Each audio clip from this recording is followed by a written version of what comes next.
I used to work at a security company with a bunch of friends. We all got along well, and most of us even hung out after work. The ones I didn't hang out with kept to themselves.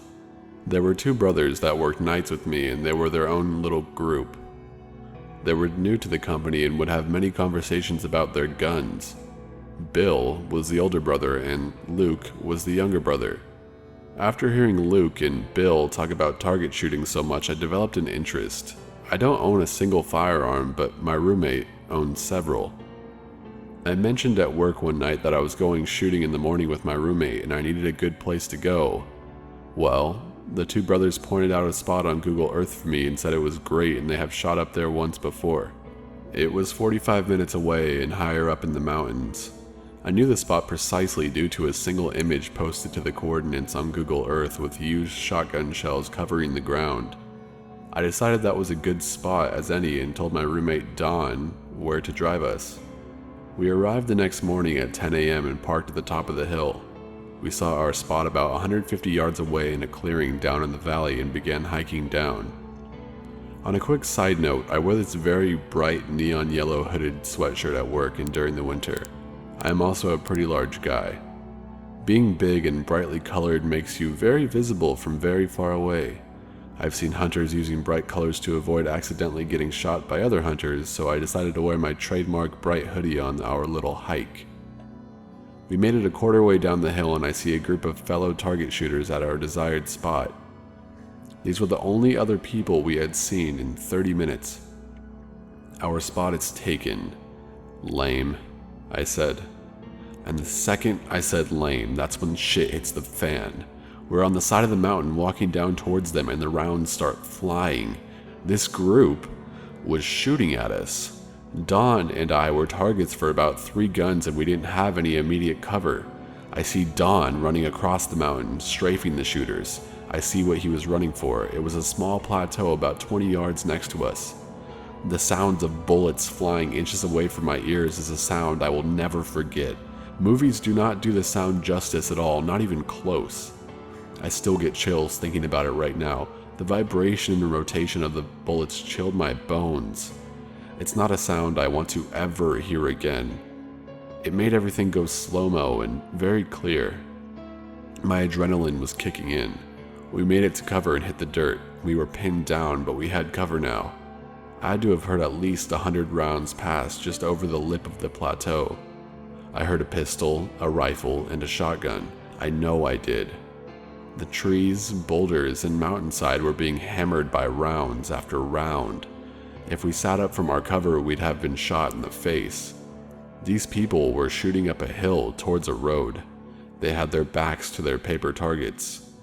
Thinking back on it, my father said I should have yelled down to them to let them know they were shooting at 2 people and to hold their fire, but the thing is, I think they knew they were shooting at us. How could they not? We weren't that far and the mountainside was almost bare. I didn't want to let them know they were close to hitting us. I should have shot back. We had the high ground, but I'm not a killer. We just waited and listened for their footsteps and wanted them to stay where they were. If we were killed, no one would ever find our bodies out there. 15 minutes went by and the gunfire didn't let up until it just ended.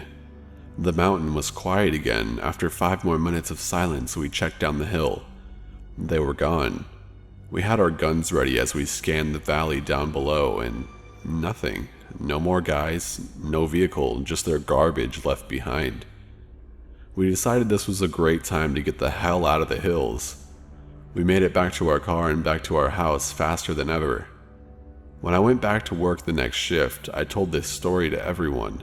I even thanked Bill for the sweet advice. He apologized for the bad locals and said that's crazy. Another coworker told me Bill and Luke went out shooting the same morning as I did, in the same area. I asked Bill about it immediately, asked him where he went shooting and what guns he brought to shoot. He pointed at the same damn Google Earth image as before. Luke, his friend, and a psycho had almost killed us. He denied shooting at us, even changed his mind about where they were shooting. He said he was actually 2 miles west because his GPS was inaccurate. I knew he was lying, but what could I do? I had no proof. He He worked with me for another 2 years before I moved away and never heard from them again. I remember how emotionless he was when he denied shooting at me. He was like a robot. We never spoke about it. I haven't gone shooting since. Number 2. This is a story my friend told me that happened to her older sister. She goes to a large, private religious university in Utah. She was staying in an apartment not too far from campus with 3 other girls. The semester had just started and 2 of the 3 girls were asleep. My friend's sister was on her phone sitting in the living room when she heard what sounded like footsteps outside the window behind her. She listened closely and dismissed it as a stray cat or maybe a dog. Soon after, she heard a thud against the dining room wall coming from the outside and heard what sounded like muffled whispering. My friend's sister is an excellent marksman, so she decided to scare whoever was outside by opening the blinds and turning on the lights and grabbing the shotgun she kept on the mantle and pointing at the window while screaming for the other girls to wake up. She saw a short man wearing all black and a ski mask running away. The cops came shortly after and she filed a report. Fast forward a few weeks later. My friend's sister keeps seeing a small white truck with tinted black windows following her. She dismisses it as her imagination, but it freaks her out a little bit. One weekend, her roommates have gone out of town, so it's just her by herself.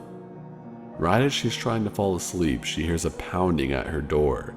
She bolts the door and looks through the peephole to see a cop standing there. "Who are you?" she asks. "I'm a cop," says the guy. "Open up, it's the law," he yells menacingly. My friend is starting to call bullshit, but she's scared of disobeying him if he actually is a cop. "Why are you here so late?" she asks. "Remember a few weeks ago when that guy tried to break into your house? Yeah, I have an update on him." My friend is freaking out now because why would a cop come try to talk to her about the case so late and by himself? He wasn't even the officer who helped her fill out her report. "Show me your badge," she demanded. He pulled it out and shoved it into the peephole, and my friend sighed a breath of relief. Right as she was unlocking the door, she glanced down at his legs and noticed this cop had very elevated platform boots, a knife on his utility belt, and the name on his uniform didn't match the name on his badge. "You're not a fucking cop," she yelled at him. The fake cop screamed and started slamming on the door, saying, "I am an officer of the law and you will obey me. Open up, police." She called 911 and held her weight behind the front door, clutching her shotgun until the cops arrived. The guy was long gone by then, but he left behind his hat, which was a prop from a party store. The day after this, my friend broke her lease, moved to a new city in Utah, transferred schools, and bought a Doberman to keep her company. They never caught the guy, so hopefully he never does this to another girl again. Number 3. I went to middle school and high school with a tall, skinny guy who I had occasional interactions with, but I always got a weird vibe from him. In my senior year, I saw a Facebook post he made that said, "I bet I could get more kills than the Virginia Tech guy if I wanted to, but I don't want to." Despite him saying he didn't want to, I found this concerning enough to report it to the school. Fast forward a couple months later, he was out of JJC, and to make a long story short, he had found out I reported him. We had apparently made peace after smoking weed with some mutual friends, and it was enough for me not to expect getting jumped in the hallway anytime soon. We both ended up going to a local college, and I would see him around campus. Whenever he spotted me, we'd have these brief, awkward conversations about how life was going, and I would try my best to stay polite while not sounding creeped out. Then, one day, I was at McDonald's with my roommate when I hear someone whisper in my ear, "I'm going to kill you someday." I turned around to see him smile and wave at me before walking away. I haven't seen him since then, but I always stay alert for the next random moment where I'll encounter him. Hopefully, what he said that day was just a joke. Number 4. This all took place back in November of last year. I booked an entire trip in order to propose to my then girlfriend. Flew us both out to Florida to go to Disney World, the last concert of one of our favorite bands, Anberlin, and of course, propose. We had a blast. I proposed in the Disney castle and she said yes, everything went well. We took off the next morning, Thanksgiving Day, on the way home, connecting through San Francisco.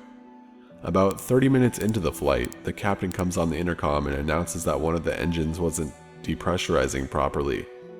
We do a loop back to the airport and get unloaded into the terminal as we wait for another plane to be readied. When we got to the terminal, my now fiancée switched her phone back from airplane mode, and within a minute she had 10 plus voicemails, all from the same number, which she didn't know. Fearing the worst, we called the number without listening to any of the voicemails. I knew something was wrong as soon as she started talking to them. Her face went blank and she didn't say a word. I told her to give me the phone and she did. I asked who it was and the voice I heard back just sounded dead, absolutely no hint of emotion in it. All he said was, "I will kill you both as soon as you land in Seattle." I asked who he was again and he just hung up. She said she had no idea who it was and I certainly didn't know the voice. I called him back and he would answer and just repeat the time that we were landing. Little did he know we were delayed hours. Anyway, I used to work in telecom and I pulled some strings to get a name and address from the phone number that he used. Neither of us knew the name nor the address. She looked him up on Facebook and she had one mutual friend with him, her ex-best friend, we'll call her Karen, that she no longer was friends with as she got wrapped up in heavy drug usage and stole from my fiancé. We did a little more digging and found out he was the boyfriend of Karen's new best friend. My theory is Karen saw all the posts that my fiancé was posting on social media about the trip, the engagement, and the great time we were having, and she was pissed and wanted to piss on our parade. I didn't take it as a joke, however. I mean, a death threat is a death threat, and in my mind, as meth heads, they could follow through with it on a whim. I called him and talked over his rambling and told him I was armed, knew where he lived, and was not afraid to take things into my own hands. He hung up on me. So I called the Seattle area law enforcement and they told me to call back on a non-holiday. Like, what the fuck is that supposed to mean? So I called the emergency line and they reiterated the same statement. We were on our own. We ended up flying in close to 9 hours after our original arrive time. Once we landed, we both had a single voicemail. Hers, I assumed, was from the guy, and mine, I have no idea, as he hadn't been calling my phone.